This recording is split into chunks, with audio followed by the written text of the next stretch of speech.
Avec le projet Simandou et l'initiative Simandou Academy, l'enseignement technique renforce à tous les niveaux son dispositif opérationnel afin de répondre efficacement aux besoins actuels et futurs en matière de formation professionnelle.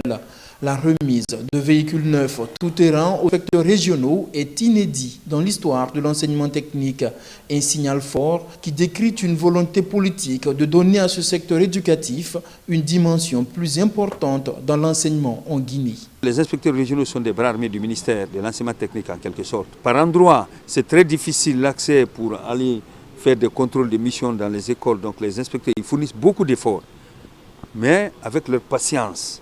Parce qu'ils ont longtemps patienté.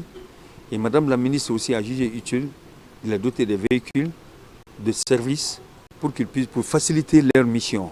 Ces moyens de déplacement vont rendre les inspecteurs régionaux de l'enseignement technique plus dynamiques avec une obligation de résultat.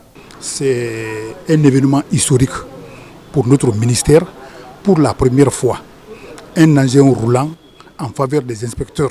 Imaginez un peu, Bouquet-Ville est à une moyenne de 65 km des préfectures qui couvrent la région.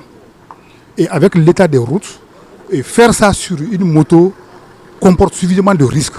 Et remettre un véhicule flambant neuf sorti d'usine 4x4, non seulement ça nous rapproche des écoles, mais ça facilite le déplacement avec un maximum de sécurité. Depuis l'avènement du CNRD, l'enseignement technique a connu de profondes mutations, tant sur le plan des infrastructures qu'au niveau des conditions de travail et d'études. Avec les méga-projets en cours et la vision affichée par les autorités, de belles perspectives sont annoncées pour le secteur de la formation professionnelle.